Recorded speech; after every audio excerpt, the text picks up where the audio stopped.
My phone was vibrating wildly on the nightstand. With my eyes closed, I fumbled for it, silenced it. It buzzed again. I silenced it once more. When it started vibrating a third time, I jolted upright. 3:30 in the morning. The screen was exploding with notifications from various apps. The harsh white light stabbing my eyes. Instagram, TikTok, WeChat, text messages, all of them showing red 99+ badges. My heart felt as if a cold hand had wrapped tightly around it, squeezing until I could barely breathe. My fingers trembled slightly as I tapped the top Instagram notification. Hashtag top star Nicholas announces his relationship at midnight hashtag, followed by a dark red boom icon. #1 on the trending chart. I tapped into it. Pinned at the top was a post Nicholas had uploaded just a minute ago. A single photo. The background was the deck of a luxury yacht. Nighttime. Lights glittering. He was wearing a simple white t-shirt, smiling brightly with perfect white teeth. His arm was affectionately wrapped around a girl in a white spaghetti-strap dress. The girl's face was turned slightly to the side, her long hair blown by the sea breeze, clinging to his neck, her smile gentle and soft. Caption: "She is the light, the warmth, the one I want to protect for the rest of my life." At Celine, I stared fixedly at that photo. Nicholas. My husband in the legal sense. Our marriage certificate was locked in the bottom drawer of my nightstand, and it had stayed there for almost 3 years. The girl in the photo, Celine, was a rising star, the newly crowned nation's first love. They had just finished starring together in a hit romance drama, and their on-screen couple image had deeply captured the public. The comments section had exploded. "Ah! They finally made it official. Kelly, my Kelly, you two must stay happy forever. A match made in heaven, perfect together." I'm heartbroken, but if it's Kelly, I'll cry and still give my blessings. This is the kind of love a top star should have, not like some clout-chasing nobodies. Clout-chasing nobodies?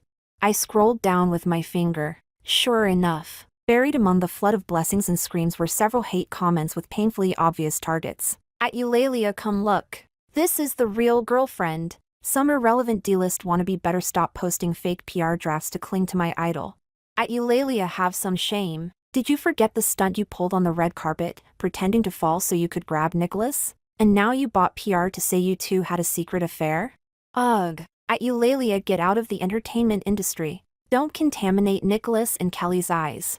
My name, hashtag Eulalia clout chasing hashtag, was stuck like a poisonous label on the tail end of the trending list. I tapped into the tag. It was filled with screenshots, PR accounts spreading vague, speculative posts insinuating that Nicholas and I had some unspeakable relationship. A slowed-down clip from last year's film festival red carpet. My high heel got caught in the carpet seam. I lost balance, and Nicholas happened to be beside me, reaching out instinctively to steady me. Someone had slowed the clip maliciously and added captions like "scheming bitch throwing herself into his arms." There were even a few blurry so-called late-night rendezvous photos, when in reality, they were taken 3 years ago, right after we collected our marriage certificate, while we were waiting for his assistant to pull the car around in an underground parking lot, captured by some unknown paparazzi. Back then, he had just become explosively popular. His career foundation still fragile. Our marriage had been a top priority secret decided jointly by both teams and his family. It was to protect his single top star public persona, and also to protect me, so his rabid fans wouldn't tear me apart. So we became legal spouses, yet lived like clandestine lovers. For the past 3 years, I had watched him climb step by step to the top, watched the pretty girls flock around him, watched the media and his fans pair him up with different actresses. I was like an invisible person, or rather, like a shadow that could never see the light. Every time a scandal broke out, he would return home late at night, reeking of alcohol or exhaustion, pull me into his arms, and repeat over and over, "Eulalia, don't believe any of that. It's all fake. Contracts, publicity stunts, work. You're my wife, the only one." At first, I believed him. Later, my heart slowly cooled, sinking like a stone into the deep sea. I told myself that since I had signed the confidentiality agreement and accepted that sky-high hush money, I had to follow the rules of the game. He was a top star, his marriage, his feelings, even he himself didn't entirely belong to him. But this time, it was different. He made it official. Openly, devotedly. And the person wasn't me. It was Celine, the girl who starred with him in that idol drama. The one fans were obsessed with shipping him with. He held another woman in his arms and declared that she was the light and warmth he wanted to protect for the rest of his life. Then what was I? What did that piece of paper locked in my drawer mean? What did these 3 years of silence and loneliness count for? My phone was still vibrating like crazy. It was my agent, Virginia. I took a deep breath and answered. Eulalia. My God. Have you seen the trending list? It's blowing up. Completely blowing up. Virginia's voice was high-pitched and frantic, cracking in panic. Why was your phone unreachable? I was dying here. Just woke up. My voice was dry. Good. Listen carefully, right now. Immediately. This second. Change all your social media passwords. Give them to me or your assistant. Do not read comments. Do not post anything. Not a single word. You hear me? Virginia practically shrieked. Nicholas's team just contacted me. They said it's an emergency PR situation. They want you to stay silent. Let them handle everything. Handle it? I curled my lips, tasting bitterness. How? Are they going to release a statement saying Nicholas and Celine are just friends? Or say I'm the shameless third party trying to cling to him? Oh my God. Please. This is not the time to get emotional. Virginia sounded like she was about to cry. Do you know how insane Nicholas's fans are? And Celine's fans aren't any better. Anything you say right now will be wrong. It'll only make things worse. Their team has power. They can definitely suppress this. Trust me. Just endure it. Just this wave. Once it passes, everything will be fine. Endure? I repeated the word. The suffocating air I had swallowed for 3 years, ignited completely by the glaring announcement and vicious insults on the trending page, surged violently to the top of my head. Why? Why was I always the one who had to endure? Why could he embrace a newcomer in the sunlight while I hid in the shadows, carrying labels like clout chaser and scheming bitch? Just because I wasn't popular? Just because I signed that damn agreement? Virginia. I cut her off. My voice eerily calm, so calm even I felt afraid. The agreement only states that I can't publicly disclose the marriage on my own, right? Virginia froze. Why yes. Which is exactly why you absolutely cannot. But what if? I paused. My fingertips icy, carrying a kind of burn the boats determination. The other party violated it first? He publicly announced a relationship. And the person isn't me. Doesn't that count as him unilaterally tearing up our secret marriage agreement?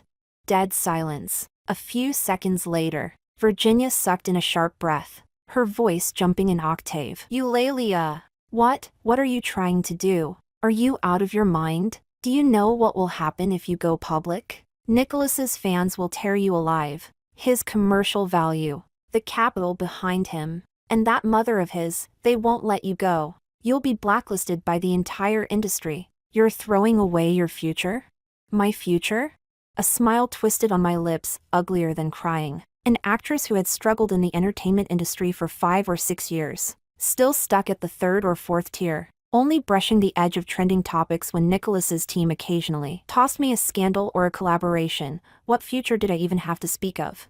These 3 years of secret marriage felt more like an invisible shackle, locking away every possibility I once had. No real relationships allowed. No close male friends. Every public appearance had to be carefully monitored. Terrified that someone would pick up on a clue, my name was forever tied to Nicholas. Always preceded by suspected.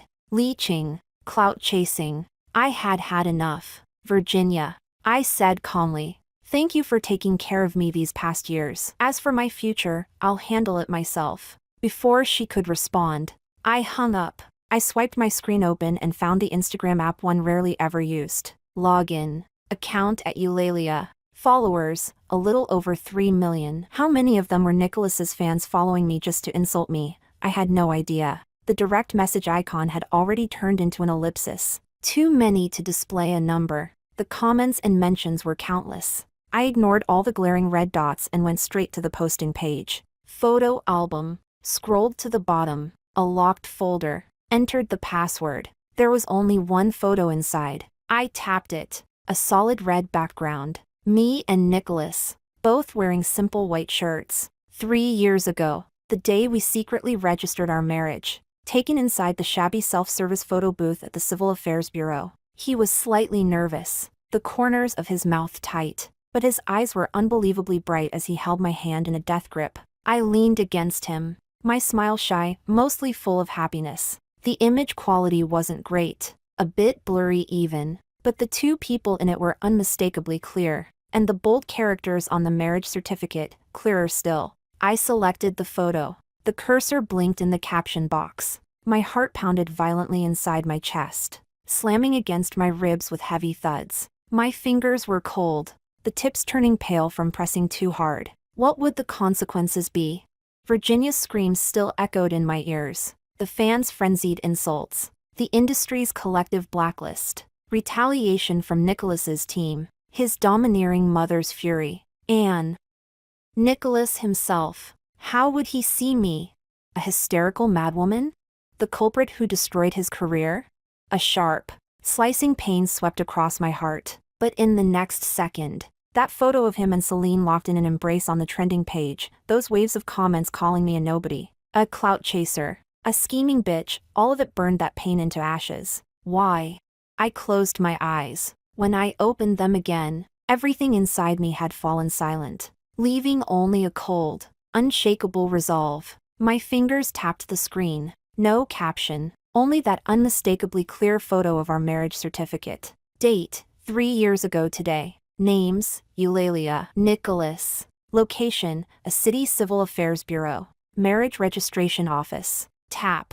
Send. The phone screen went dark. The world seemed to freeze in that instant. No sound. No breath. Only the heavy thud of my heart echoing inside my empty chest. Thump, thump, thump, like a funeral bell tolling. For me, and for him. A few seconds later, my phone suddenly convulsed like a dying beast making its final, frantic struggle. Bzzz, bzzz, bzzz.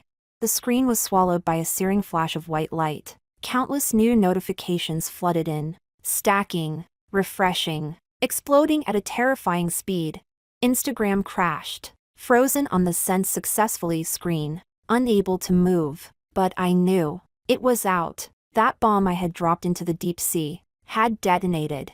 I threw my phone to the far side of the bed and pulled the blanket over my head. My body trembled uncontrollably, cold, or maybe hot. My blood surged and roared through my veins. I had no idea how long it lasted. Maybe only minutes. Maybe a century. The phone I had tossed into the corner vibrated again, relentless this time. Not the chaotic barrage of notifications. A call. Steady. Insistent. Unyielding. I lifted the blanket and crawled toward it. The name flashing on the screen seared my eyes like a red-hot brand, making my fingers flinch back. Nicholas. He finally called. I stared at his name for a full 10 seconds. The vibration stopped. A few seconds later, it rang again, violently, urgently. Still him. I drew in a long breath and answered. Raised the phone to my ear. Said nothing. The other end was silent, too. Only harsh, rapid breathing carried through the speaker.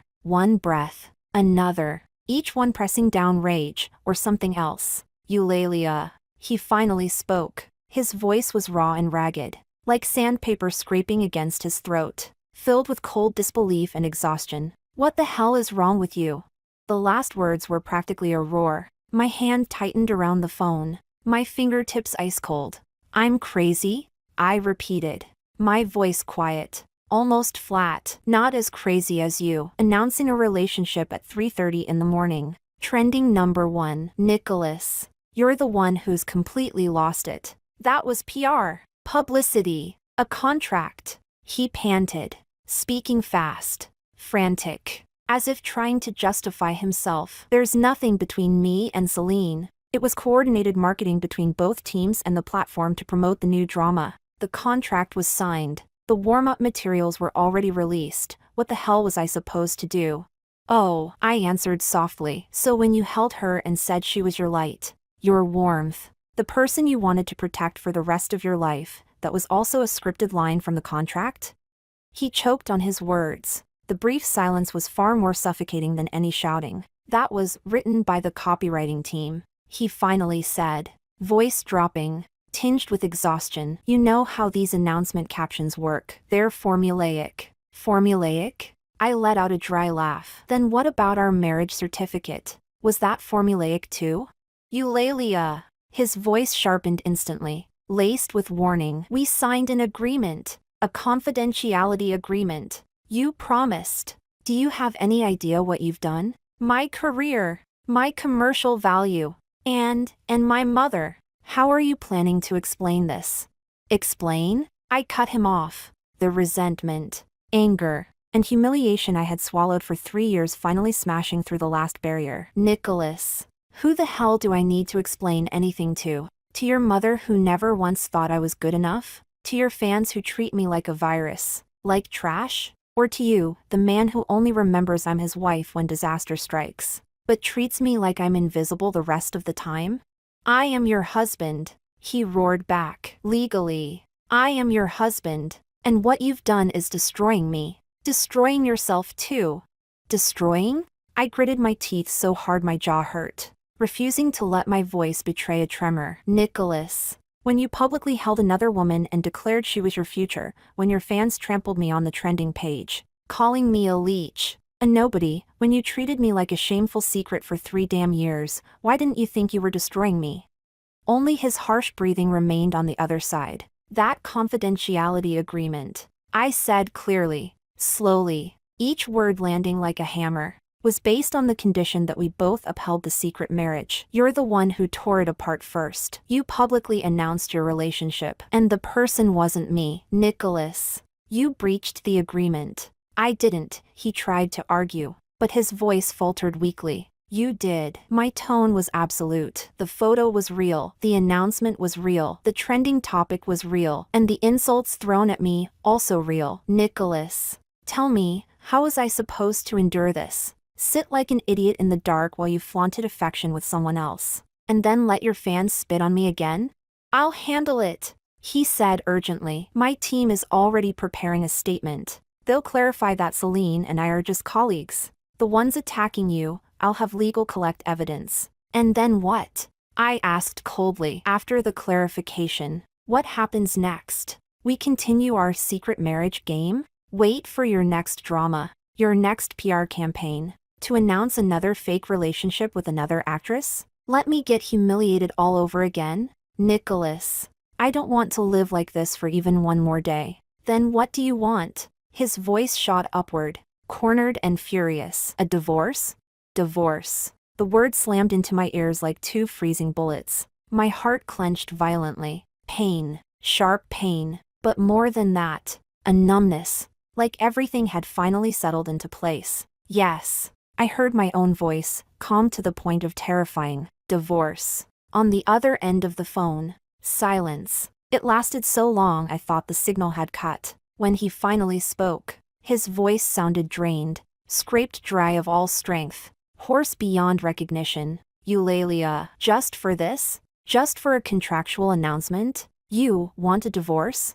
No. I closed my eyes, exhaustion crashing over me like a collapsing mountain. Not because of the announcement, Nicholas. It's because of the past 3 years. Because of every time you came home late at night carrying another woman's perfume. Because of every ambiguous PR article with you and someone else. Because every time I needed you, you were always working. It's because for 3 years, I lived like a walking corpse, guarding an empty marriage that existed only on legal paper. I'm tired, I said. Nicholas. I'm letting you go, so you let me go too, okay?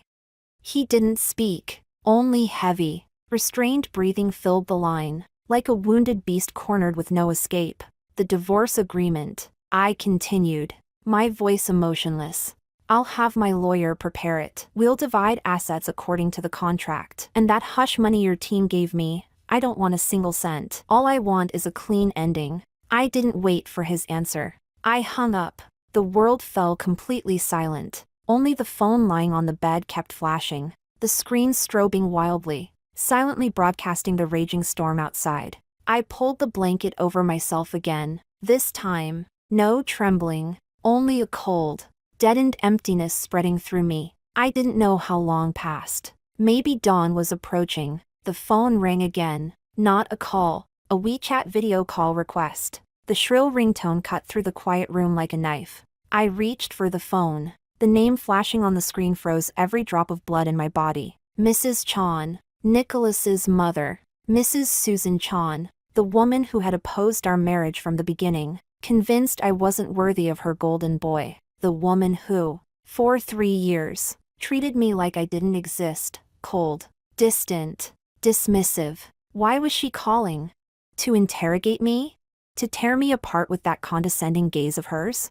I stared at the name. My finger hovered over the red decline button, trembling. But in the end, almost against my own will, I pressed the green accept. The screen lit up, not with the furious face I had expected. On her side, the lighting was bright. She seemed to be sitting in an exquisitely decorated study. Mrs. Chon sat behind a large rosewood desk. She wore a luxurious deep purple velvet loungewear set, her hair perfectly and impeccably styled. Her face held little expression. No anger, no contempt, not even surprise. Only a deep, layered complexity, something I couldn't decipher. Her gaze pierced through the screen, sharp and unwavering, landing straight on my face. I, with messy hair, wrapped in a blanket, eyes swollen, looking like a drenched stray pulled out of the sea. We stared at each other across the screen. Neither of us spoke first. The air was suffocating. Eulalia. She finally spoke.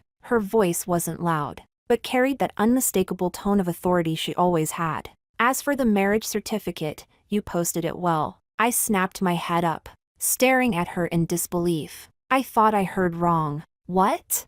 I said. Mrs. Chon leaned forward slightly. On her well-maintained face, the corner of her mouth seemed to lift. Just a tiny bit, so subtle I wasn't sure it wasn't my imagination. You posted that marriage certificate well. Her tone was calm, as if commenting on the weather. That useless brat Nicholas, and those fools in his team, needed someone to give them a good hard slap, to remind them what happens when they play with fire. I was completely stunned. My mind went blank. What kind of plot twist was this?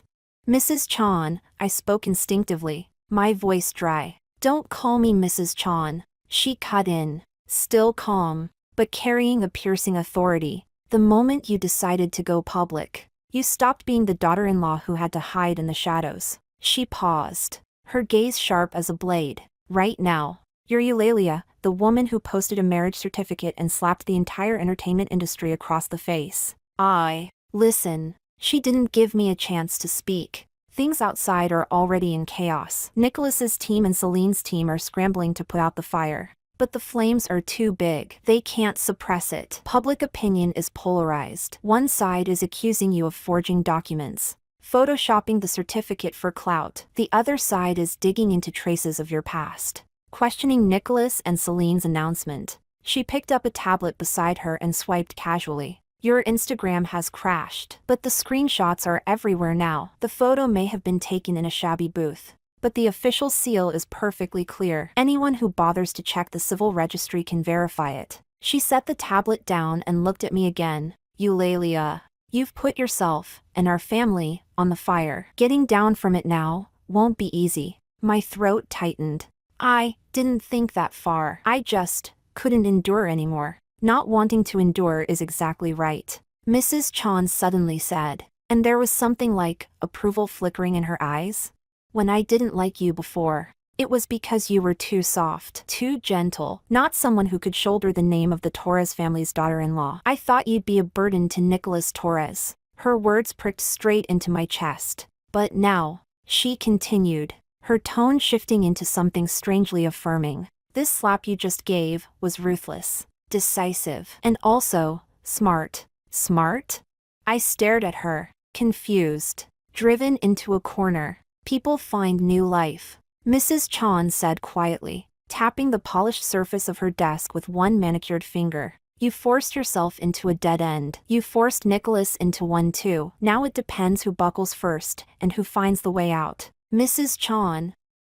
I don't understand. Not understanding is fine. She stood up. The camera jolted slightly, revealing behind her a massive floor-to-ceiling window and the faint outline of a landscaped garden outside. You need to do 3 things now. Her tone was absolute, leaving no room for argument. First, Turn off your phone, remove the SIM card, cut yourself off from everything, find somewhere safe. Nicholas's fanbase has lunatics. I'll send people to you. Send people?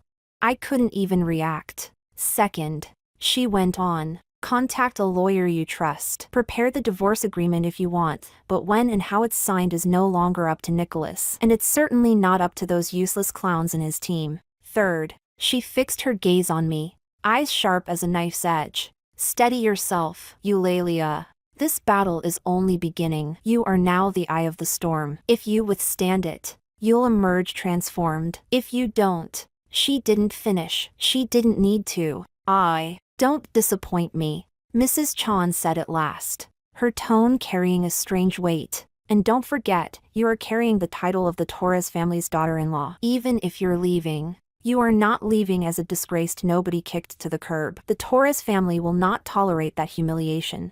The video call ended abruptly. The screen went dark. I sat there on the bed, phone in hand, stunned, cold all over. Mrs. Chan's words crashed through my chaotic thoughts like lightning splitting open a storm. Not only was she not furious, she actually approved of what I did.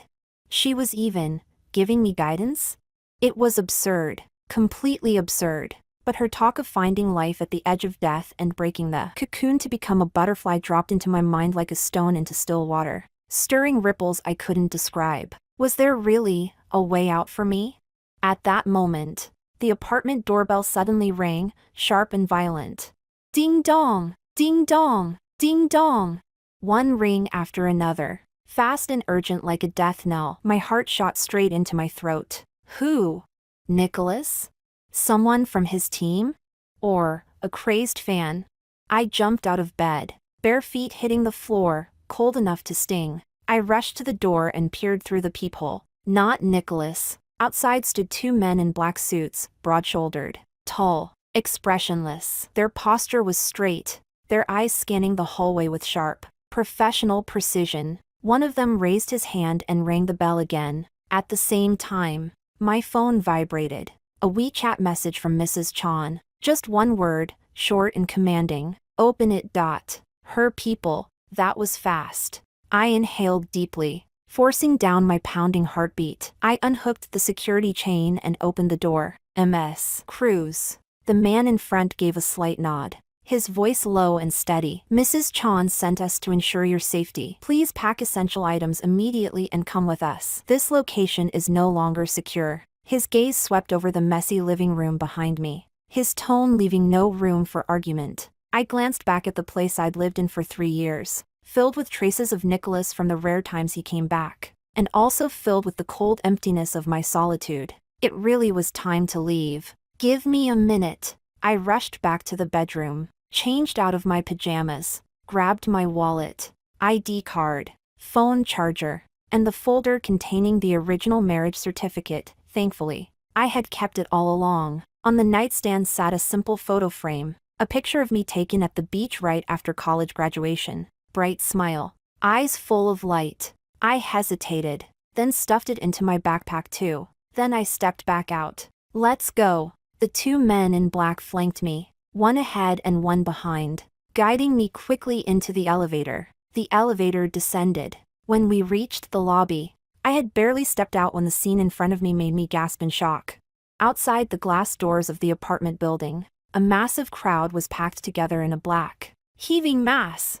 Cameras with giant lenses, people holding up their phones, filming wildly, and countless faces twisted with anger, excitement, curiosity. She's out. Eulalia is out. Eulalia, look here. Are you really married to Nicholas? Did you Photoshop it for attention?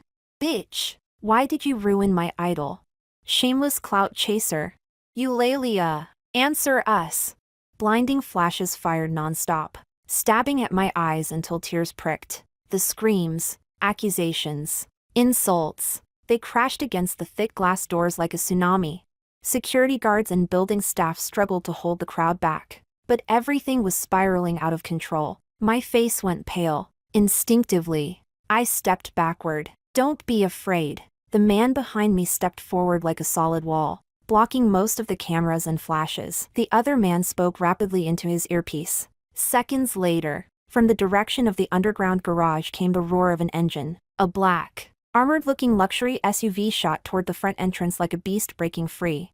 It screeched to a precise stop. The driver's door flung open. Another man in a black suit jumped out, moving swiftly to pull open the back door. "Ms. Cruz, get in, now!" The man shielding me barked the order, half guiding, half pushing me toward the open door. The crowd went feral. "Stop her! Don't let her escape! Eulalia Cruz, you fraud! Nicholas and Celine are the real couple. Who the hell do you think you are?" Someone pushed past the guards, reaching out to grab me. The entire scene was absolute chaos. Flashes, screams, curses, all swirling together into a suffocating vortex. Just as a crazed hand was about to grab my arm, the man in black shielding me suddenly lifted his own hand and struck the intruding one aside with swift, precise force. At the same time, he shifted his body, blocking me completely behind him. "Move!" He growled the order and practically shoved me into the open back seat. Bang! The car door slammed shut behind me, instantly cutting off all the noise and madness outside. Inside the car hung a faint scent of leather mixed with a cold, mechanical sharpness. The driver hit the accelerator. A powerful force surged through my body. The black SUV shot forward like an arrow loosed from a bowstring. Outside the windows, the twisted faces, blinding flashes, and frantic screams slid back, blurred, and vanished. I collapsed into the soft leather seat, heart racing wildly, my body drained, my back soaked with cold sweat. My fingers clutched my backpack straps so tightly the knuckles turned white. My phone buzzed furiously inside the bag, like a ticking time bomb. I didn't check it. I simply stared blankly out the window at the city racing past. Dawn had broken. Sunlight pierced the clouds, spilling across skyscraper glass, reflecting a cold metallic glow. A new day had begun, and my life, from this moment on, had been completely overturned. The car drove steadily onward, heading toward the city's outskirts. Eventually, it entered a heavily guarded, serene, high-end villa district. The SUV rolled to a stop before a single-family mansion. The wrought iron gates swung open slowly. The car drove in and parked before the main building. "Ms. Cruz, we've arrived." The man in the front passenger seat stepped out and opened my door. "This is one of Mrs. Chan's properties. The security level is extremely high. Please stay here until things calm down. If you need anything, inform the housekeeper." I stepped out of the car. Before me stood an elegant European-style villa, a vast garden, lush green lawns, flowers blooming everywhere. A world completely opposite from the chaos outside my apartment complex. A neatly dressed middle-aged woman waited by the door, wearing a polite, professional smile. "Ms. Cruz, welcome. I'm the housekeeper here. Ms. Fu, your room is ready. Please come with me." I followed her into the villa. The interior was a quietly luxurious modern design. Rich tones, immaculate cleanliness, calm and imposing. Ms. Fu led me upstairs to a bright, spacious guest room. Through the large floor-to-ceiling windows, I could see a beautifully landscaped garden. The bathroom supplies are all new. Fresh clothing will be delivered shortly in your size. The dining room is downstairs. Meals are available at any time. If you need anything else, press the call button by the bed. After giving the instructions, she bowed slightly. "Please rest." She stepped out and gently closed the door. The room fell silent, completely silent. I walked toward the window and stared at the peaceful garden outside. Warm sunlight, birdsong, flowers in full bloom, a slice of tranquility cut off from the world. But inside me, it felt like I had just survived a brutal war. Smoke, wreckage, devastation. My phone still buzzed in the bag. I took it out. The screen was flooded. Endless missed calls, exploding notifications. From Nicholas, from Virginia, from unknown numbers, and a WeChat message from Mrs. Chan. "Mrs. Chan, are you there?"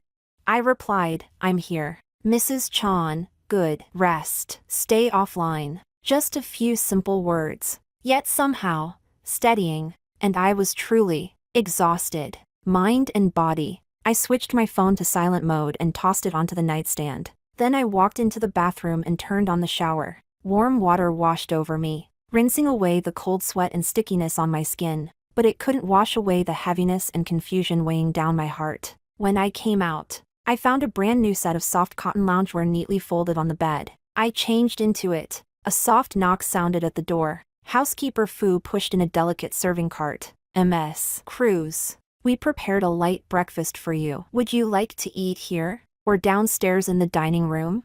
Here is fine, thank you. On the cart was a bowl of tender, fragrant chicken congee, a few refined side dishes, and a warm glass of milk. I had no appetite, but I forced myself to eat a little. Once the food settled in my stomach, the icy cold inside my body eased slightly, replaced by a faint warmth. After I finished, Ms. Fu cleared the dishes and left. The room was silent again. I walked to the desk and sat down. On the desk, surprisingly, lay a brand new laptop. Beside it were a stack of sticky notes and a pen. I opened the laptop. No internet connection, only a newly created, blank document on the desktop. The cursor blinked, as if waiting for me to type something. I picked up the pen and absent-mindedly scribbled on the sticky notes. Divorce agreement, Nicholas, Mrs. Chan, Celine, fans, public opinion, names and words tangled together like a chaotic ball of yarn. Impossible to separate. Mrs. Chan said this was just the beginning of the war. She said if I held on, I'd emerge from the cocoon. But where was that butterfly supposed to be? Where was the way out? Was I really supposed to carry the title of Torres family daughter-in-law and fight this war that would inevitably scorch both sides? I stared at the blank document, but my mind drifted back to the photo I had posted online. That simple red-backed marriage certificate photo. Those two young people from 3 years ago. Full of hope and stupidity. Nicholas's furious scream through the phone. What the hell is wrong with you? And Mrs. Chan's cold, measured, you posted it well. Then, a bold thought, almost reckless, suddenly burst into my mind, clear and sharp. Since the crack has already been torn open, since both I and the Torres family have already been thrown into the fire, since Mrs. Chan not only allowed it, but seemed to encourage me to fight this battle, then why shouldn't I go all the way? Why not let the fire Nicholas himself lit burn even bigger, burn down everything, burn the entire stage? Stir the waters completely, drag out every person hiding in the dark, everyone who fanned the flames, everyone waiting to watch me fall. Let them all see just what kind of person Eulalia becomes when she's pushed to the very edge. The moment that thought appeared, it spread like wildfire, raging, devouring, unstoppable. My heart pounded violently from excitement and a kind of near-destructive thrill. I grabbed my phone, turned it on, ignored the countless missed calls and exploding WeChat notifications, went straight to Instagram. As expected, my account was still completely crashed, but on the trending list, the top 5 spots had been entirely wiped out. By me. Hashtag Eulalia posts marriage certificate boom hashtag. Hashtag Nicholas Eulalia secret marriage hashtag. Hashtag Nicholas Celine announcement reversed hashtag. Hashtag Celine suspected mistress hashtag. Hashtag Nicholas image collapse hashtag. Each hashtag was followed by a deep red explosion marker. I tapped on hashtag Eulalia posts marriage certificate boom. Pinned at the top was the photo I had posted with no caption. The reposts, comments, likes, had all become terrifying symbols. The hottest comments were utter chaos. Holy shit, holy shit, holy shit. What the hell did I just see? A marriage certificate? Is this real? Photoshopped for sure. Anything to get famous. Disgusting. The official seal doesn't look fake, and the date is 3 years ago. Nicholas had just become popular around then, right? Oh my god. If this is real, then what is Nicholas and Celine's announcement supposed to be? Does that make Celine the mistress? At Nicholas get out here and explain. At Celine you too. At Eulalia queen. That slap was beautiful. Secret married man can go to hell. Even if it's real. So what? Nicholas clearly doesn't love her. Otherwise why hide her for years? Announcing Celine now is a direct slap to Eulalia's face. She's just a discarded woman. Are you stupid? If he didn't love her, why marry her? Nicholas' team maintaining a fake single persona to scam fans is what's disgusting. Poor Celine, was she the one cheated on? Poor, my ass. Her team definitely knew. Joint marketing backfired. Deserved. Am I the only one who thinks Eulalia is pitiful? Secret marriage for 3 years. Husband publicly showing affection with another woman. Fans cyberbullying her. I would go crazy too.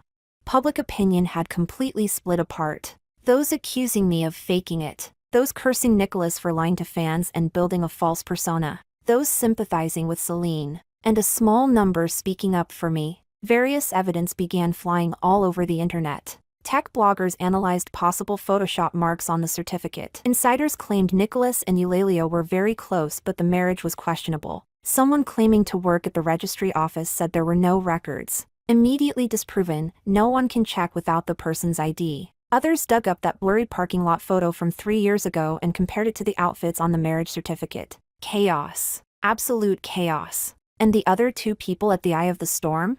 Nicholas's Instagram, after that late-night announcement, had gone silent. His comments section had collapsed under accusations, curses, fans turning on him. Celine's Instagram was equally dead. Under the post where she was tagged, comments screamed homewrecker. Knew he was married and still went for it. Liar. Both teams had gone collectively silent. In a public opinion firestorm this big, silence was as good as admitting guilt. I stared at it all with cold calm. My finger slid across the screen. Then I opened my contacts and found one name, Attorney Sun. I had met her back when I first entered the industry, during a legal aid program. A young attorney with sharp skills and a strong sense of justice. She despised the filthy, unspoken rules lurking in the entertainment world. We had always kept in fairly good contact. Most importantly, she practiced independently. She wasn't tied to any major company or PR team. I dialed her number. Hello, Eulalia? Attorney Sun's voice came quickly, tinged with concern and seriousness. God, are you okay? I saw the trending topics. You're unbelievably bold. Attorney Sun. I cut straight to the point, my voice unnervingly calm. I need your help. Say the word. Her tone instantly sharpened. Help me draft a divorce agreement. A brief silence. You've decided? I have. All right. About the assets. Follow the law. The prenuptial agreement states that his post-marriage income is his personal property. I'm not taking a share. We barely have any joint assets. I only want what I'm legally owed. My words came fast. And the main point, I want Nicholas to issue a public apology for the severe damage this announcement incident has caused to my personal reputation. And I want him to bear all subsequent legal liabilities. A public apology? Attorney Sun sounded surprised. Eulalia. Adding that into a divorce agreement might. I know. I cut her off. This is only the first step. I want it written in black and white. It's a statement of intent. Understood. She said slowly, as if finally grasping my direction. Anything else? Yes.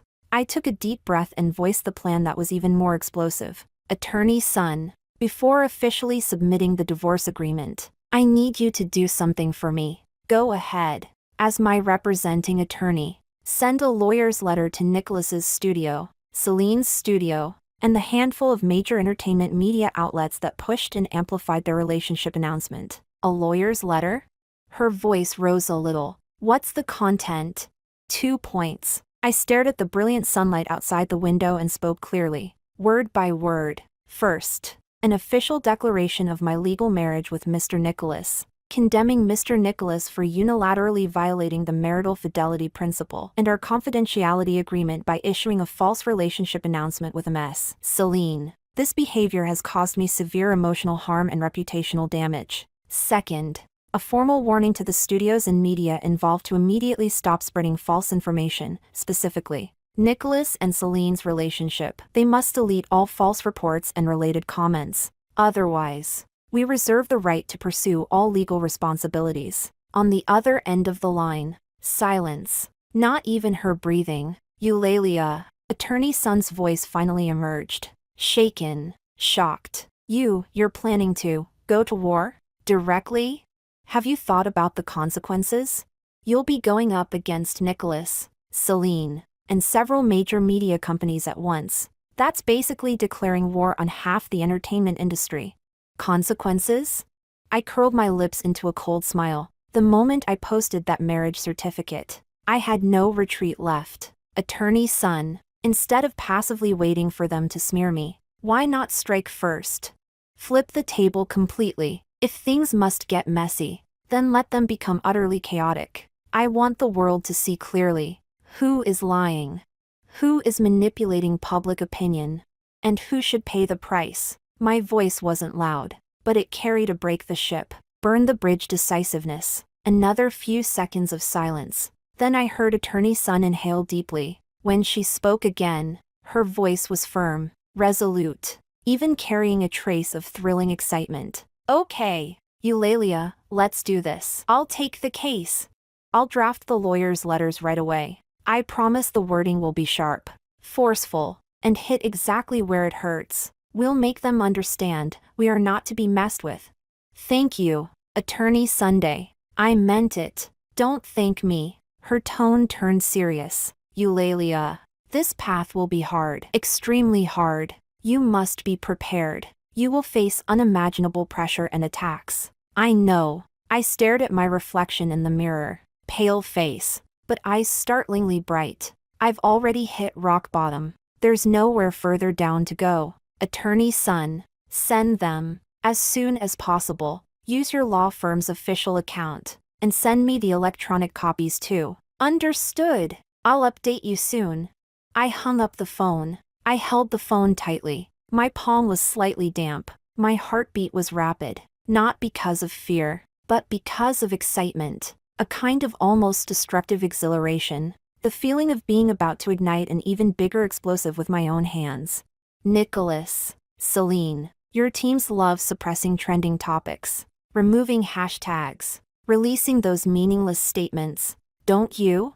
This time, I'm giving you a gift you can neither ignore, nor delete, nor suppress, a declaration of war. The drafting and issuance of the lawyer's letters happened even faster than I expected. Attorney's son was clearly fueled by the combative momentum of this going to war. 2 hours later, my phone vibrated. A message from attorney's son. Done. The electronic version is in your email. Our firm's official account has posted it too. Watch the impact. I immediately logged into the email on the new laptop.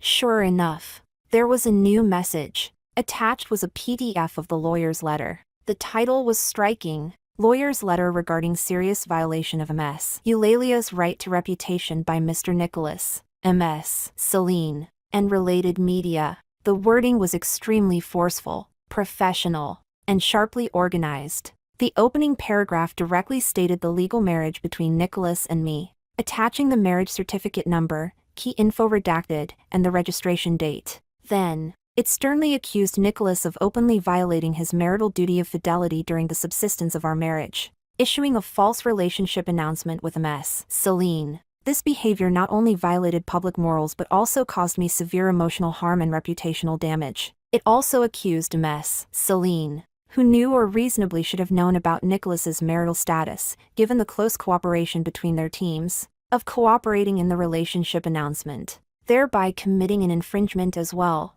Finally, the letter targeted several top entertainment media companies, condemning them for spreading and amplifying the false announcement without verifying its authenticity, significantly worsening the damage and acting with gross negligence. The demands: Mr. Nicholas and Ms. Celine must immediately delete the false relationship announcement and publish an apology statement at the top of their official social media accounts, remaining pinned for no fewer than 7 days. The involved media must immediately delete all false reports and reposts. All parties must cease all infringing actions at once. We reserve the right to pursue all legal responsibilities, including but not limited to criminal private prosecution and civil compensation. The closing line bore the bright red official seal of the Tiffany law firm. Clean, decisive, lethal. Almost at the same moment I received the email, I saw a brand new hashtag on the INS trending list skyrocket upward at terrifying speed.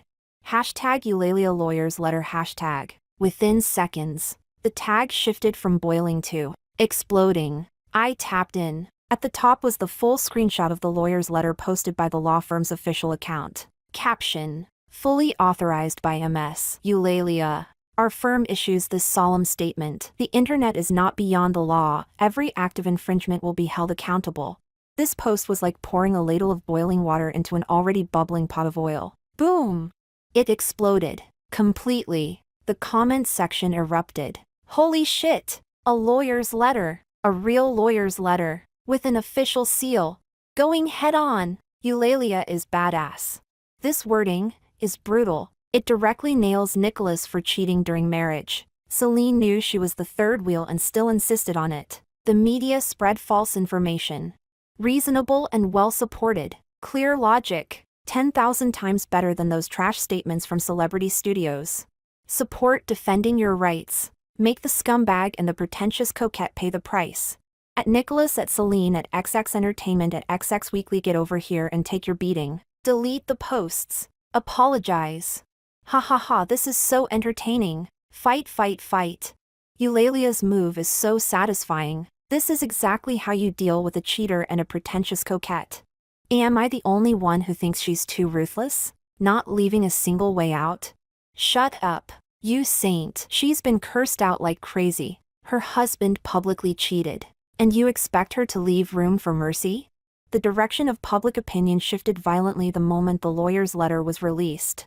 Those voices accusing me of photoshopping the marriage certificate were instantly crushed under the bright red official seal. More voices turned to my side, condemning Nicholas's deception and hypocrisy, questioning Celine's motives, mocking the media for blindly chasing traffic. Nicholas's and Celine's INS comment sections had turned into hell on earth, fans unfollowing and lashing back, angry onlookers, people who just wanted drama, insults rolled by like a flood. The official accounts of the media companies named in the lawyer's letter were also flooded with mockery and demands. Delete the posts. Apologize. Is traffic worth selling your soul? How does eating blood-soaked buns taste? The entire entertainment industry was thrown into utter chaos by this single lawyer's letter.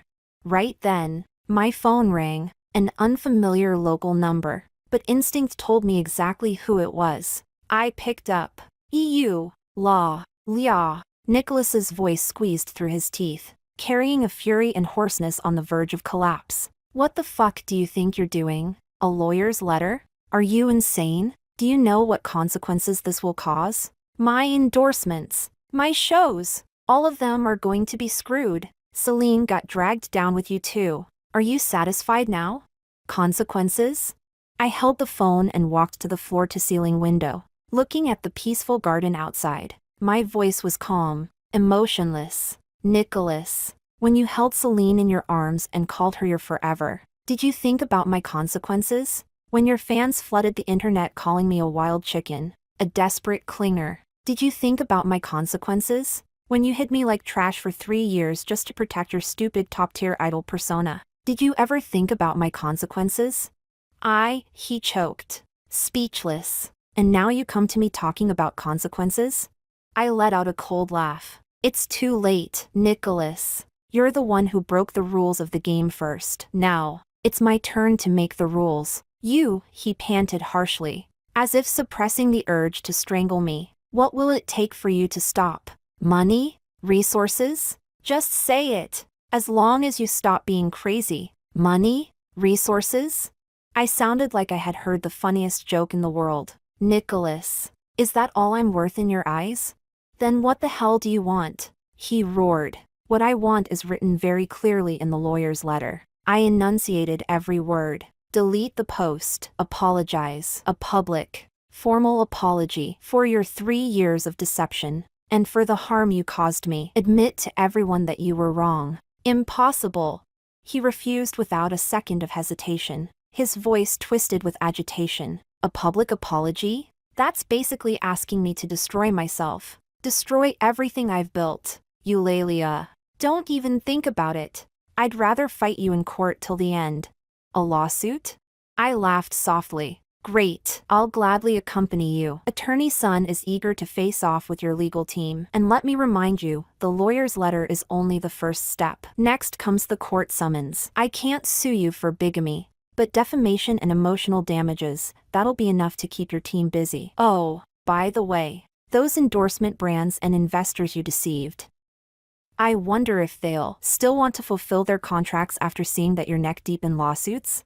Are you threatening me? His voice suddenly shot up several pitches, filled with disbelief and panic. It's not a threat, I corrected calmly. It's notification. Nicholas, the choice is in your hands. Either you apologize with dignity and end all of this, or you lose everything and crumble in disgrace. You choose. Before he could start another round of screaming, I hung up and blocked his number. Silence returned to the world. I knew that this call had pushed him, and the entire team behind him, right to the cliff's edge. They would desperately try to fight back, or give in. I waited.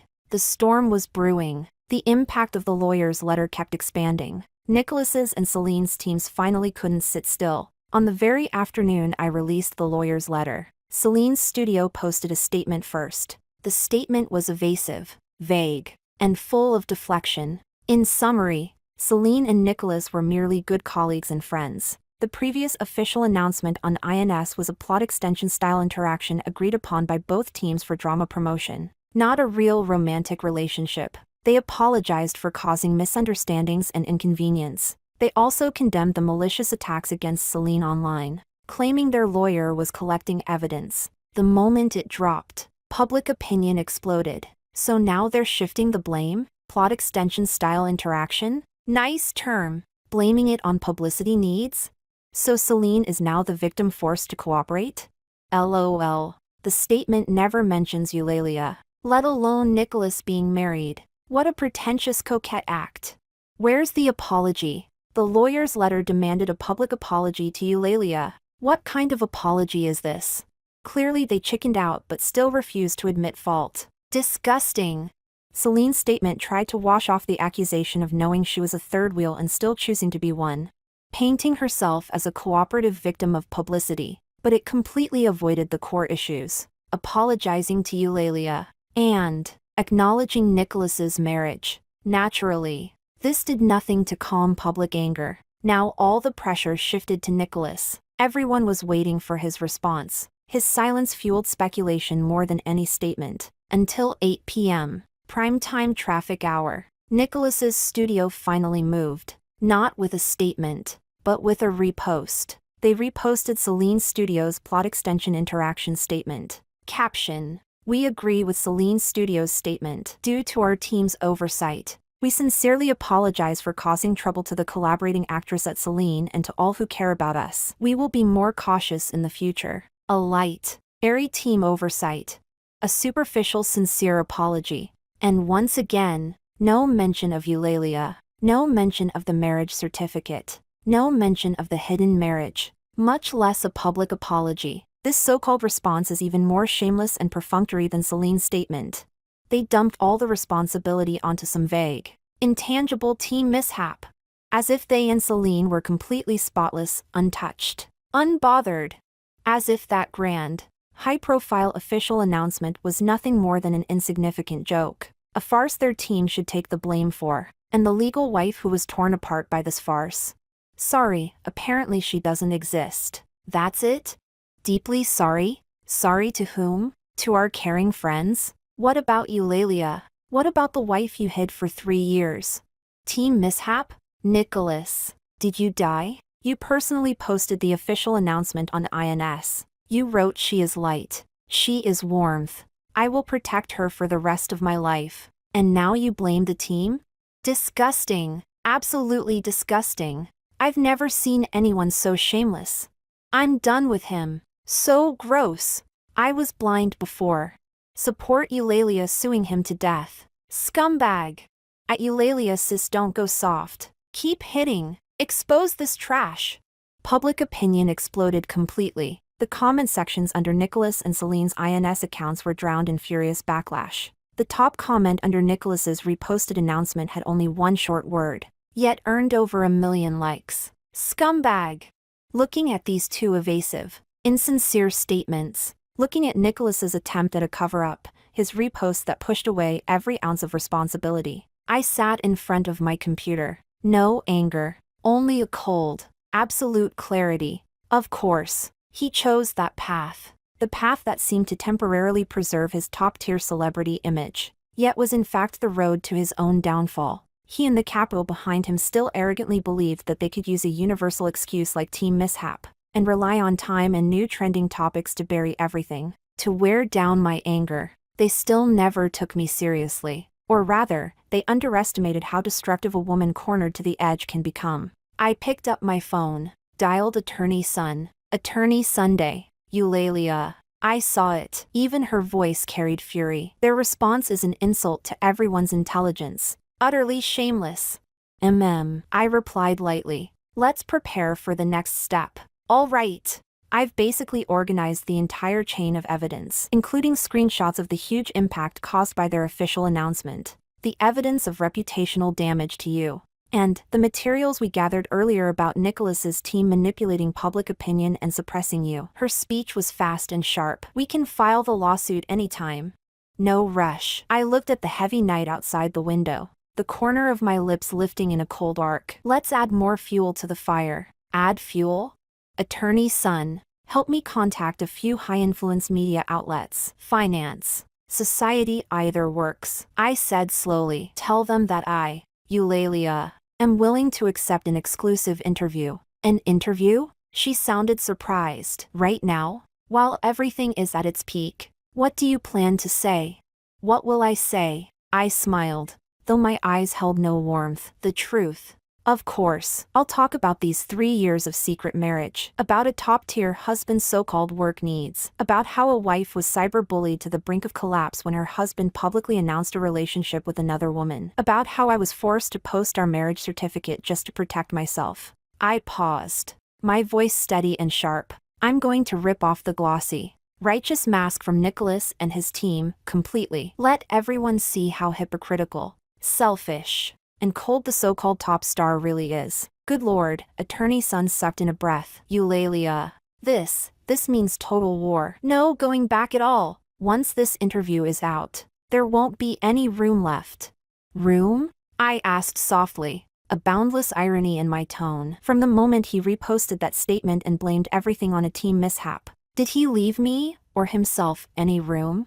Attorney Sun fell silent. Do it. Attorney Sun. My tone was unwavering. I want the fastest, loudest exposure possible. I want this fire to become impossible to ignore. I want it to burn so fiercely that even the capital hiding behind the team will feel the pain. Understood. Her voice rose again, filled with renewed determination. Leave it to me. I know a few heavyweight senior journalists who are dying for explosive news. I'll make sure everything is arranged perfectly.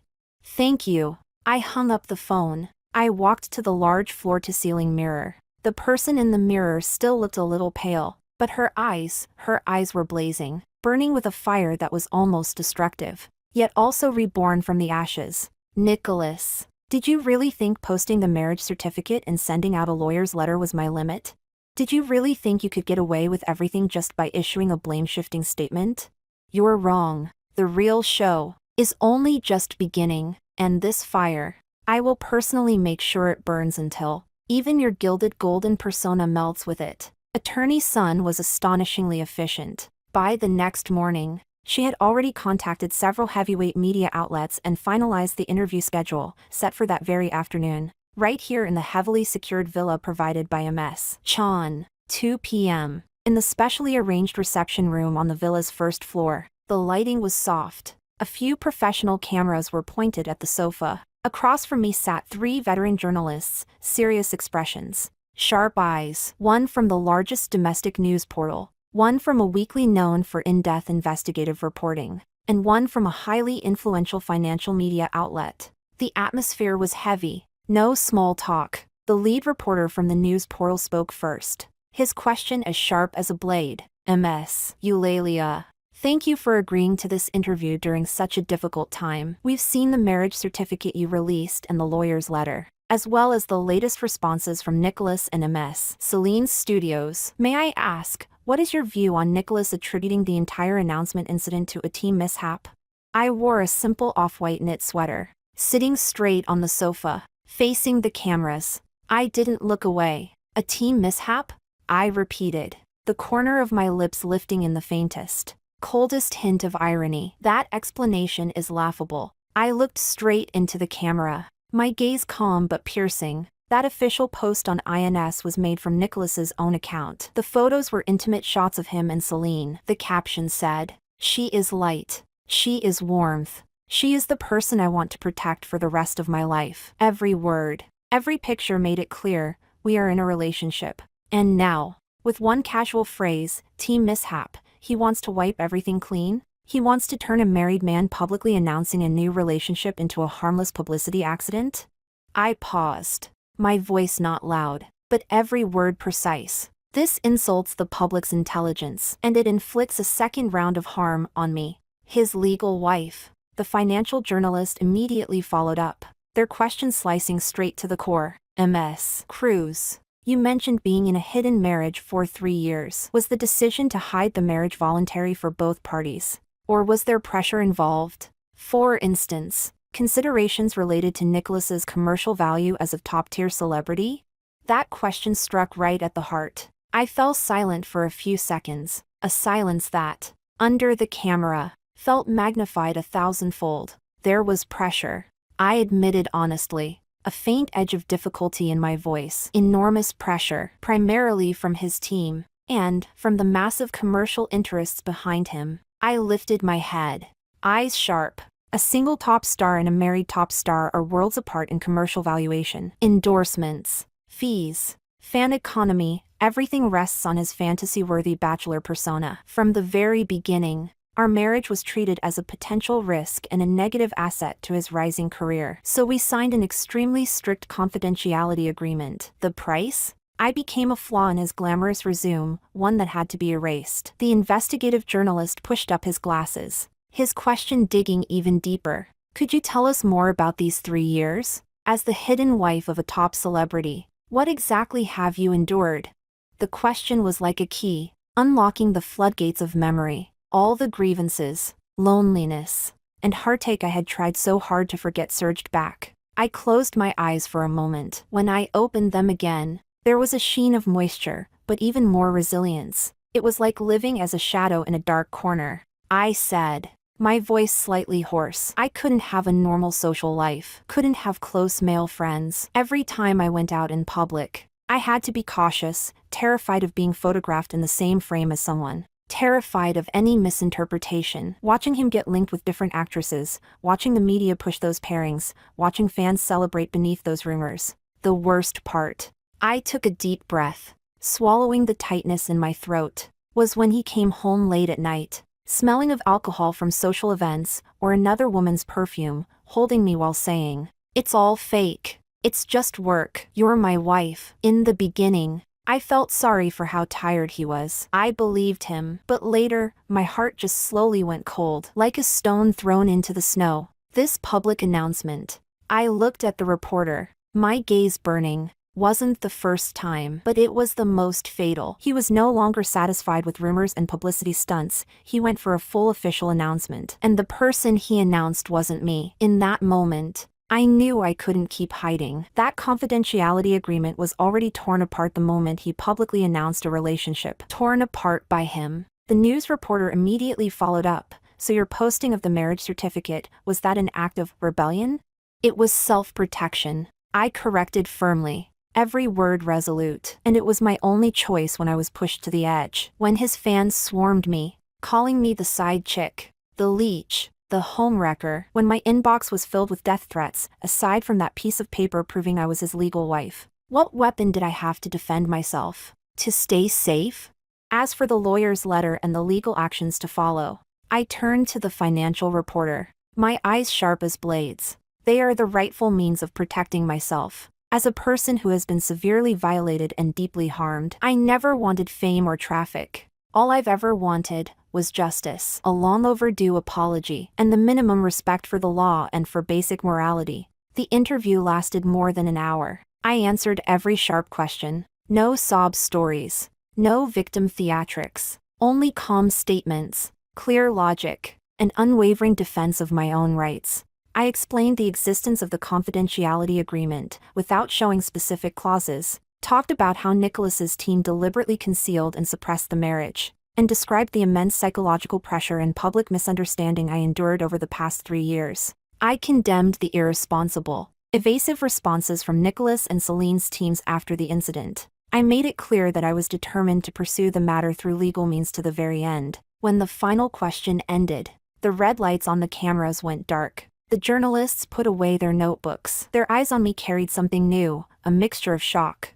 sympathy, and an awareness of the coming storm. Ms. Cruz, thank you for your honesty, the lead reporter said solemnly. We will publish the report as soon as possible. Please, take care. I knew, once this interview was published, it would unleash a tidal wave. It would be like a surgeon's scalpel, precise, merciless, cutting open all the hypocrisy, scheming, and filth beneath Nicholas's top star halo. It would push this divorce war into an unprecedented, even more brutal stage. And I was already standing in the center of the storm, fearless. After sending the reporters off, I returned to my room. There was a new message from Ms. Chan on my phone. Interview done? Good. Keep this momentum. I stared at the message, feeling a mix of emotions. At the very least, when it came to flipping the table, she and I seemed to have reached a strange, silent agreement. By evening,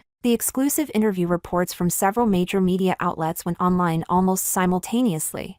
Each headline was more shocking and more irresistible than the last. Exclusive interview with Eulalia, 3 years of hidden marriage, an invisible woman beneath the top star's aura.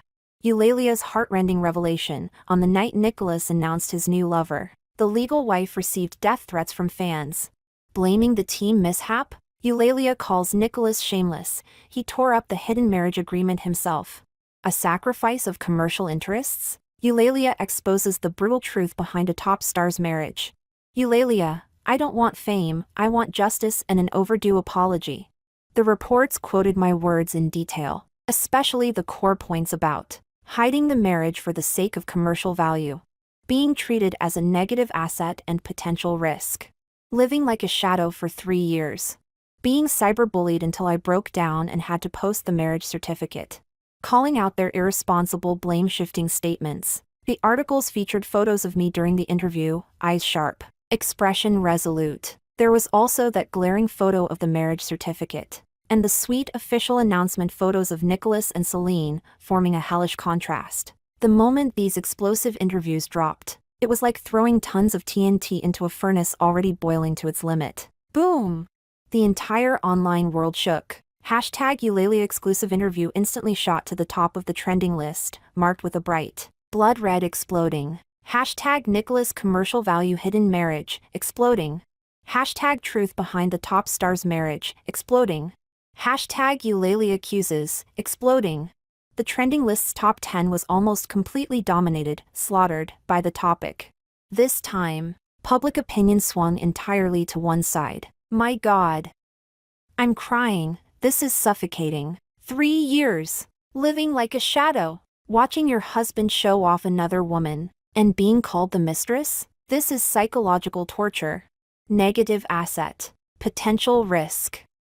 Capitalism is terrifying. They treat people like merchandise. Nicholas is trash, hiding his wife for profit, throwing her away when she becomes inconvenient, and blaming the team, coward, scumbag. Support Eulalia. Sue him into bankruptcy. He's not worthy of being an idol. Celine isn't innocent either. She enjoyed the hype till it blew up. Unfollowing Nicholas permanently. Disgusting. Blocking every product Nicholas endorses. Boycott Nicholas. Boycott Celine. Support Eulalia's legal fight.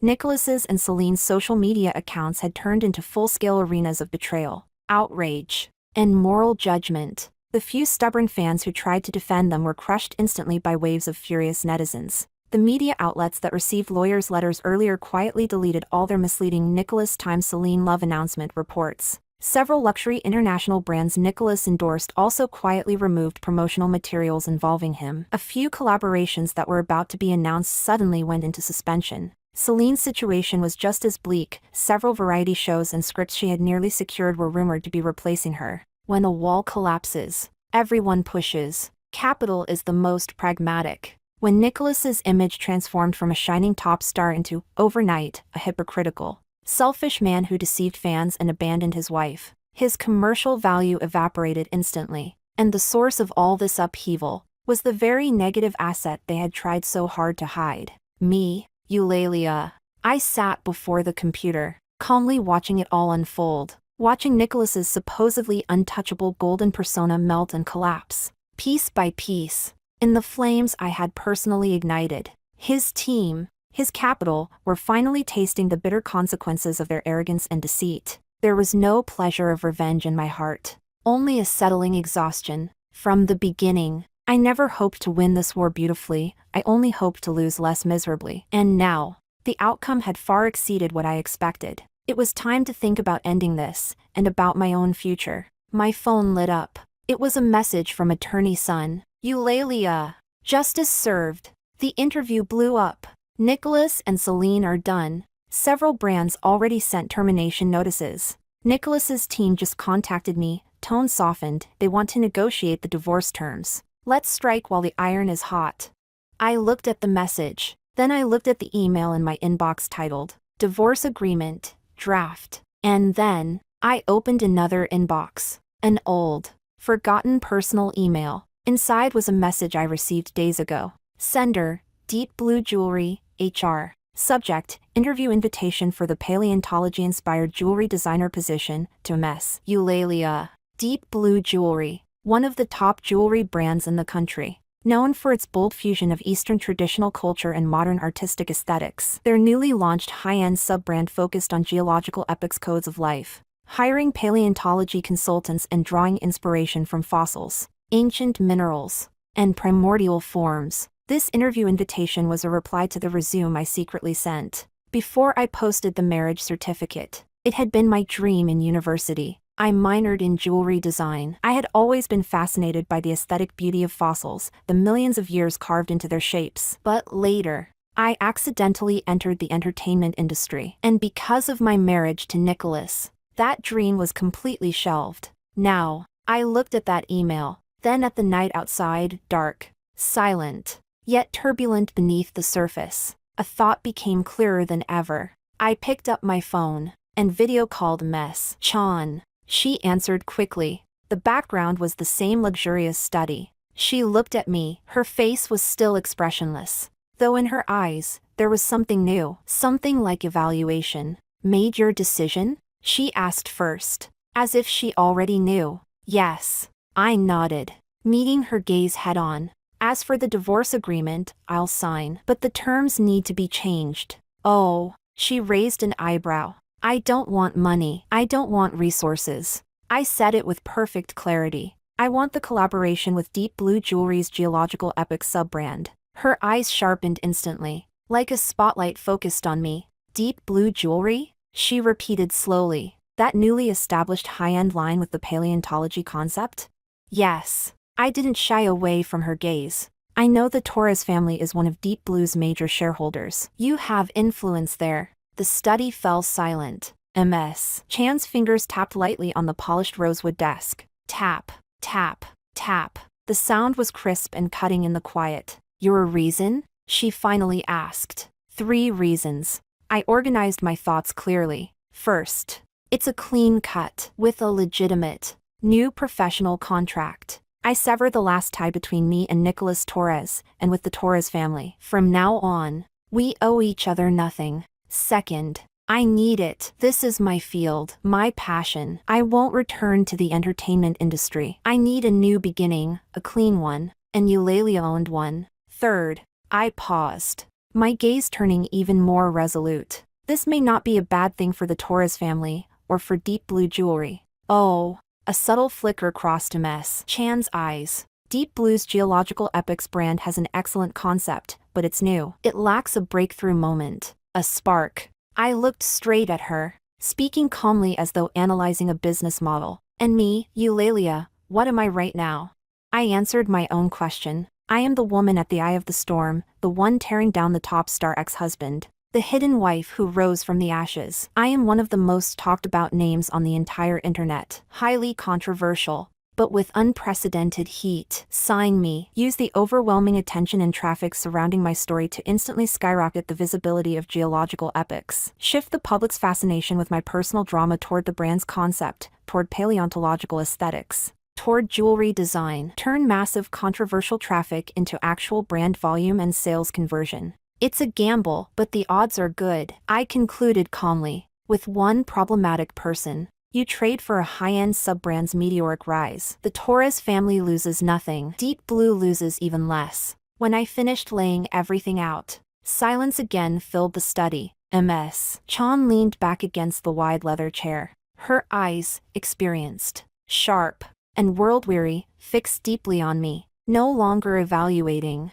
but a new kind of gaze, a sharp, shaken, recalculating admiration. It lasted a long time. Long enough for the sky outside her window to darken further. Then, slowly, very slowly, the corner of Ms. Chan's mouth lifted. It wasn't a warm smile. It was the kind of smile a seasoned business predator showed when spotting a perfect opportunity, a perfect chess move. A sharp smile filled with conquest and appreciation. Eulalia, she finally said, her voice carrying an unusual depth and resonance.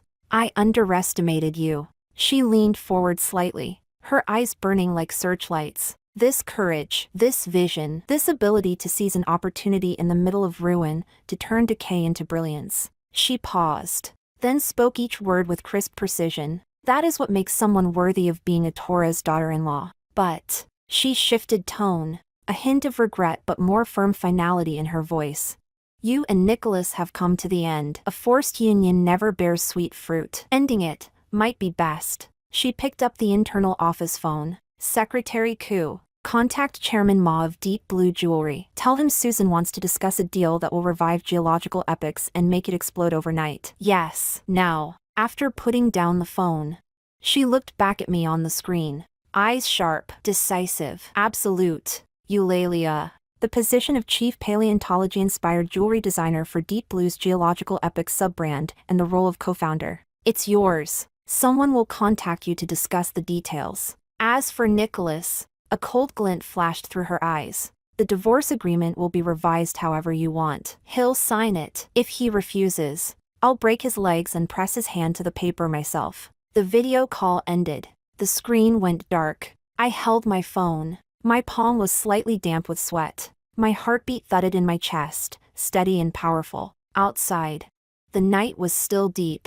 But on the distant horizon, there seemed to be the faintest trace, just barely visible, of dawn. 1 month later, at the Civil Affairs Bureau in District A, the same familiar, slightly old government building. The weather was good. Sunshine streamed through the tall windows, casting bright patches of light across the floor. I wore a simple off-white shirt and jeans. No makeup. Attorney Sun sat beside me. We sat on the plastic chairs along the side of the hall. Around us were several couples waiting to register their marriage, faces glowing with happiness and hope for the future. The air carried a strange scent, a mixture of sweetness and dust. It felt no different from 3 years ago when we came here. And yet, somehow, everything was different. A soft commotion rippled near the entrance. I lifted my head. Nicholas walked in. He wore oversized sunglasses and a mask. The brim of his cap pulled low, dressed in black sportswear. He looked thinner, carrying a heavy fatigue and defeat. Behind him were his proxy lawyer and an assistant, both equally grim. No fans swarming him, no flashing cameras. The once dazzling top star now looked like an ordinary man stripped of all glow, even a little disheveled. He saw me. His steps paused, even through the sunglasses. I could feel his complicated, indescribable gaze. He didn't come toward me. He sat down in the row of chairs several meters away. Silence. A suffocating silence spread through the hall. Only the cold electronic voice of the number-calling machine echoed. Number A023. Please proceed to window 3. Number A024. Please proceed to window 1. Finally, number A027. Nicholas. Eulalia. Please proceed to window 2. The mechanical female voice spoke our names. Nicholas and I stood up at the same time, walking toward the same window, as if walking toward the same execution ground. Behind the window sat a middle-aged female clerk, expressionless. Marriage certificate, ID card, household registration, divorce agreement, she said flatly, her tone devoid of emotion. Our respective lawyers handed over the documents. The clerk lowered her head and carefully reviewed them. Time passed. Second by second. Quiet. So quiet we could hear each other breathing. Nicholas's breaths were heavy. Mine were steady, unnervingly calm. The clerk picked up the thick divorce agreement and quickly flipped through it. When her eyes reached the property division section, she paused, looked up at me, and a faint, almost imperceptible surprise flickered in her gaze. In the agreement, I voluntarily relinquished my right to claim any portion of Nicholas's substantial post-marriage personal assets, as stipulated in the prenuptial agreement. All I took were my personal belongings and a small amount of savings. Meeting her gaze, I nodded calmly. She said nothing more and lowered her head again. Finally, she picked up two brand new, dark red divorce certificates. The steel seal came down. Bang, bang, two soft, final thuds. And just like that, everything settled. The clerk pushed two divorce certificates, along with our documents, out through the window. Your procedure is complete. Nicholas's lawyer quietly gathered his documents and divorce certificate. Attorney's son helped me put mine away. I picked up the small, dark red divorce certificate, cool to the touch, the same color as the marriage certificate, but the opposite ending. I turned around. Nicholas turned at the same time. He removed his sunglasses, revealing the face that once captivated millions of fans, now haggard, shadowed with dark circles, and heavy with exhaustion. His gaze was impossibly complicated. Pain, regret, resentment, anger, and perhaps an almost imperceptible hint of confusion and release.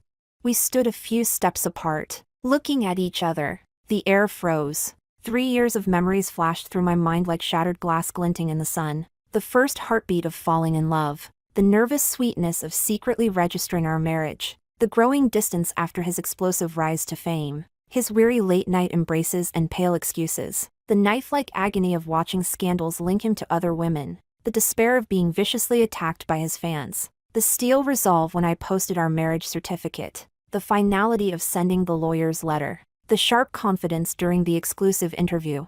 The uncompromising stance when facing his mother. All of it, ending at that blinding, sugary official announcement photo of him and Celine. Did I love him? Perhaps. Did I hate him?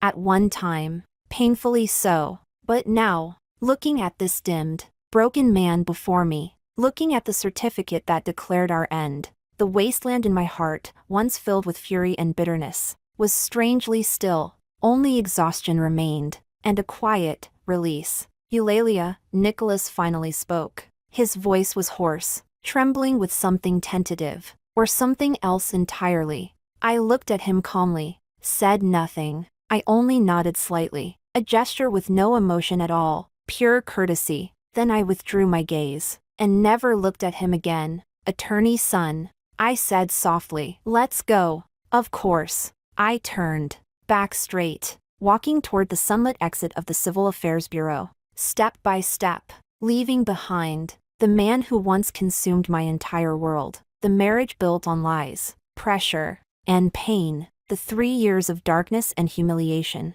completely, irrevocably, behind me. Outside, the sunlight was warm, almost blinding. I narrowed my eyes slightly. A low-key black sedan was parked by the roadside. The door opened. A deep blue jewelry assistant stepped out and respectfully held the door for me. Ms. Cruz, Chairman Ma and the design team will begin the meeting in 1 hour. These are the final revision notes for the first main collection of geological epochs. You can review them on the way. I accepted the thick binder. On the cover, the logo of deep blue jewelry geological epochs. An elegant, abstract line derived from the fossil of a primordial trilobite, radiated the weight of time and the pulse of ancient life. I got into the car. The door closed, sealing off all noise. The vehicle glided forward smoothly. I opened the binder. Inside were stacks of design drafts and reference materials. No longer files about divorce, betrayal, or public warfare, but about the anomalocaris of the Cambrian, the ammonites of the Devonian, the nautiloids of the Cretaceous, about how to transform those life forms, sleeping for hundreds of millions of years, carved with the secrets of time into dazzling jewelry pieces, using gemstones and metals to recreate their beauty and give them new life. My fingers brushed across the elegant sketches. Through the cold paper, it felt as if I could touch the pulse of ancient oceans. I lifted my head, looked out at the city scenery racing past the window. Bathed in sunlight, a new life had begun. Half a year later, Deep Blue Jewelry's Geological Epochs Codes of Life Global Haute Couture Launch Exhibition, Paris. A century-old classical art museum had been fully booked. Night fell. Inside the museum, lights shimmered and dresses swayed. The world's top collectors, fashion elites, and media reporters gathered together. The air glowed with the luxurious scent of champagne, perfume, and art. The runway was designed as an abstract blend of the deep ocean and ancient rock strata. The lights dimmed. A single spotlight pierced the darkness, illuminating the main entrance of the stage. Music rose, ethereal, mysterious, echoing with the breath of ancient time. The first model stepped out. She wore a floor-length silver-gray gown, flowing like deep-sea waves. Around her neck glimmered the opening masterpiece of the exhibition, Light of the Cambrian. The centerpiece was a rare, flawless Percut Paraíba tourmaline, its neon blue-green hue shimmering like the very first light breaking through the primordial Cambrian ocean during the great explosion of life. Around it, countless white diamonds and sapphires traced the elegant fossil silhouette of Anomalocris, the strange and graceful apex predator of the Cambrian. Several delicately carved moonstones adorned the tail, casting a soft, mysterious glow with each step of the model. This piece transformed one of the Cambrian's fiercest hunters into the most dazzling art worn around the neck. Gasps of awe rippled through the audience. Camera flashes went wild. Next, Ode to Ammonites, a brooch design. At its center was an authentic Devonian ammonite fossil slice from Morocco, preserving its naturally perfect spiral growth patterns. The fossil sat in a platinum base, surrounded by gradient sapphires and savorites that mimicked the depth and pulse of ancient oceans. In the center of the spiral, a brilliant round yellow diamond blazed, like a sun sealed for hundreds of millions of years. Then, eternal spiral of the Nautilus, a pair of earrings inspired by Cretaceous nautiloid spirals. Platinum and rose gold intertwined to outline the perfect logarithmic curve. Along the spiral, diamonds in varying sizes glittered, extending from tiny gems near the earlobe down to two large teardrop aquamarines at the ends, like seafoam rising from a deep-sea vortex. Frozen into eternity.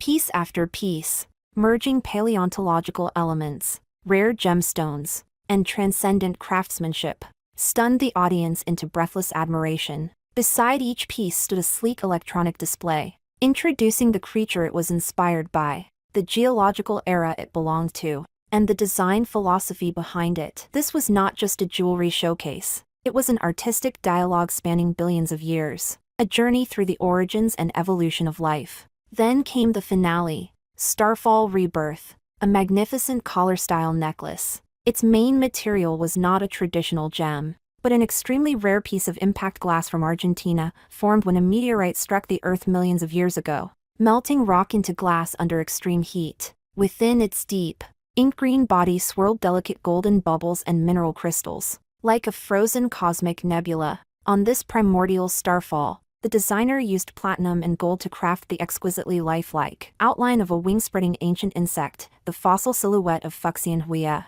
a Cambrian arthropod considered one of the earliest ancestors of insects. Brilliant yellow and white diamonds highlighted its key joints, symbolizing life rising again, wings unfurling, in the aftermath of catastrophic cosmic impact. This piece fused celestial destruction with the rebirth of Earth's earliest life forms. Stunning! Utterly, indescribably stunning. The entire venue went silent for several seconds. Then, thunderous applause erupted, rolling through the hall like a storm.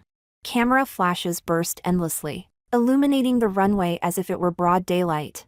Backstage, I wore a clean, sharp black suit dress, my hair neatly tied back. On my chest was a small platinum brooch inlaid with a slice of Nautilus fossil, the emblem of the Geological Epochs brand founder. I stood before the monitoring screens, watching the excitement on the main stage, watching those awestruck by the jewelry and captivated by the design philosophy. There was no excitement or exhilaration on my face, only a quiet, relieved calm. MS Cruz, this is incredible, absolutely phenomenal. Chairman Ma of Deep Blue Jewelry hurried over, his face glowing with pride. Even before the show began, several top collectors were already inquiring privately, especially about Starfall Rebirth. Someone offered a sky-high price on the spot. I nodded softly. It was a team effort. No, you are the soul, Chairman Ma insisted earnestly. Without your unique understanding of paleontological aesthetics, without your months of relentless work, geological epics wouldn't be what it is today, and it certainly wouldn't have secured a place in the international haute couture scene in such a short time. You created a miracle. Just then, my assistant rushed over, phone in hand, looking both nervous and thrilled. Ms. Cruz, a call for you. From China. They said it's urgent. I took the phone. The name on the screen made me pause. Ms. Chan. Hello? I answered. Eulalia. Ms. Chan's voice came through, her usual emotionless tone, but perhaps a little less cold than before. The exhibition is a success. Congratulations. Thank you. I replied calmly. There's something else. She hesitated, a rare, almost imperceptible trace of complexity entering her voice. Nicholas wants to see you. He's in Paris. Nicholas? He wants to see me? Now? My brow furrowed slightly. I don't believe Mr. Torres and I have any need to meet. I said, voice distant. I know. Ms. Chan's voice lowered. He's not doing well. She chose her words carefully. After the divorce, he lost every endorsement. His acting offers were suspended. His mother, that is, me. I suffered tremendous stress from the scandal, and I've been blaming him, thinking he destroyed this family. He shut himself away for a long time. And this time, when he heard you were in Paris for the exhibition, her tone, tired, helpless, finally sounded like a mother. He's outside the art museum, she said quietly. He said, he just wants to see you from a distance. He won't disturb you. She added softly, go or not, that's up to you. The call ended. I stared at the phone, silent for several seconds. Then I said to my assistant, I'm going to the restroom. I did not go to the restroom. Instead, I slipped past the busy backstage crew and walked toward a relatively quiet side exit of the museum. This door opened into a secluded back alley. The street lamp glow was dim. I pushed the door open. Cool night air brushed across my face. At the edge of the alley, beneath the weak streetlight, stood a familiar yet unfamiliar figure. Nicholas. He wore a long black coat. His frame had grown painfully thin, barely filling the fabric. His hair was slightly disheveled, and under the yellow street lamp his face looked ghostly pale and gaunt. His head hung low. A few cigarette butts lay scattered at his feet. Hearing the door open, he jerked his head up. When he saw me, something indescribably complex burst in his eyes. Shock, guilt, pain, longing, deep, aching longing, all of it finally sank into a dense, suffocating sorrow. He opened his mouth, as if wanting to say something, but the words got stuck in his throat. He only looked at me like that, greedily, and with endless regret. In his eyes, there was no longer the youthful arrogance or the aura of someone who once controlled everything, only a man crushed by reality, empty-souled and utterly defeated. I stood in the shadows inside the doorway, quietly watching him, watching what he had become. The lake that had long since fallen silent in my heart did not stir the slightest ripple. No hatred, no love, not even much sympathy, only a faint, desolate melancholy for a world that had changed and people who were no longer the same. I gave him a small nod, just like the one half a year ago, at the entrance of the Civil Affairs Bureau. The same calm, the same distance, the same farewell. Then, I withdrew my gaze. Without stopping, without speaking, I turned around and closed that heavy door that separated two completely different worlds. Inside the door was the dazzling brilliance of my new beginning. Outside was his boundless, self-imposed night. After the press conference, the celebration banquet glittered with starlight. Holding a glass of champagne, I moved with ease among the guests, poised and articulate. Ms. Cruz, your design philosophy is astonishing. To condense the codes of billions of years into jewelry, this is nothing short of a miracle. An elderly top-tier collector exclaimed sincerely. Your deconstruction and artistic reconstruction of ancient biological forms has opened an entirely new school of jewelry aesthetics. The editor-in-chief of a renowned fashion magazine said excitedly. Professor Cruz, may I ask what the thematic direction for the next season of Geologic Epic will be? A reporter held a microphone toward me. I smiled, explaining the new concept with clarity and confidence. Camera flashes chased after me. At this moment, I was no longer the shadow hidden and erased behind the name of a top celebrity. I was Eulalia, chief designer and co-founder of Deep Blue Jewelry's geologic epic, a rising force standing at the center of the international haute couture jewelry stage, through talent and strength alone. As the banquet drew to an end, my assistant whispered, "Professor Cruz, the car is ready. Lucas' video call is about to start."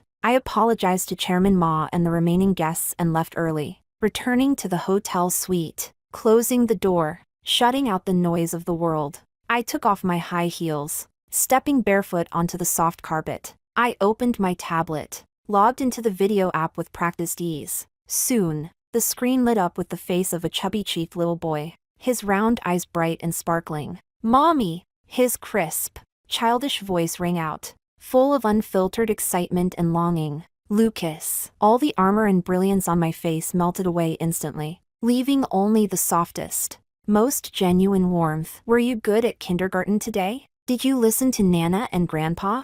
"I was super good." Lucas nodded hard, proudly holding something up. "Mommy, look! I found this in the nature corner. Teacher said it's a trilobite model. Isn't it just like the one in the book you showed me?" He held up a rough plastic trilobite toy, his small face flushed with excitement. "Amazing!" I praised him with a smile. "Lucas is so smart, you can already recognize a trilobite. Next time Mommy comes back, I'll take you to a real paleontology museum to see fossils, okay?" "Yay! Mommy's the best!" Lucas cheered, then suddenly remembered something. His little face fell, tinged with grievance. "Mommy, when are you coming back? Lucas misses you." Today the chubby tiger from the class next door said again that I don't have a dad. My heart felt as if a tiny hand had gently tugged at it. Lucas, my and Nicholas' child. He had just turned 3 when we divorced. During that earth-shattering divorce battle, both I and the Torres family silently made sure to protect him, keeping him far from public sight and the whirlpool of gossip. He had been living with my parents back in my hometown ever since. Nicholas had never asked about this child, as if he had never existed. I looked at my son's little face on the screen, aggrieved yet longing, and pushed down the sting in my chest. My voice grew even gentler. "Lucas, remember what Mommy told you. You have Mommy. You have Nana and Grandpa. And so many people who love you. Daddy, he has his own path to walk. But our Lucas is a brave little explorer. A future paleontologist. Isn't that right?" "Right." Encouraged by my words, Lucas puffed out his small chest again. "I'm a man. I'm gonna be as amazing as Mommy. Mommy, I saw the necklace you designed with the giant shrimp on TV. It's so pretty. 1,000,000 times prettier than the toy car Fat Tiger's dad bought him." A child's innocent words instantly swept away every trace of gloom. I couldn't help but laugh. "All right, when Mommy comes back, I'll design a one-of-a-kind little explorer badge just for our Lucas. Pinky promise. Pinky promise." The video call ended. The screen returned to darkness. I leaned back into the soft sofa. The room was quiet. Only the brilliant nightscape of Paris outside the window flowed on silently. I picked up the tablet on the coffee table, unlocked it. The wallpaper was not a jewelry design sketch, nor a photo of Lucas. It was an image. In the image lay a palm-sized, dark gray stone slab. On the slab was a clear, unusual fossil imprint. It was the graceful outline of what looked like a butterfly with open wings. It was called the orange bug, a newly discovered and newly named rare Cambrian arthropod fossil from the Institute of Paleontology. This fossil had been found near my hometown, right at the edge of a nature reserve that was about to be developed into a resort. It was a clue I stumbled upon in my father's research notes during the darkest period after my divorce. I stood against all opposition, resisted pressure from the developers, teamed up with several paleontologists, and finally won the chance for a protective excavation where we were fortunate enough to discover this exceptionally well-preserved new species-type specimen.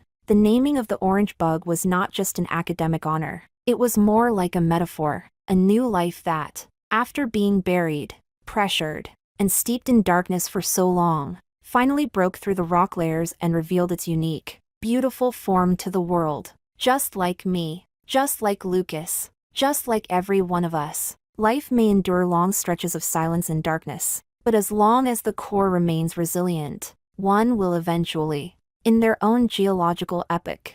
Welcome rebirth, and shine. I put down the tablet, walked to the massive floor-to-ceiling windows, and looked down at the glowing, sleepless city beneath my feet. In the distance, the light of the Eiffel Tower shone with steadfast brilliance in the night. Like billions of years ago, in the Cambrian seas, that first glimmer, the one that illuminated the path of life's evolution, the Cambrian light,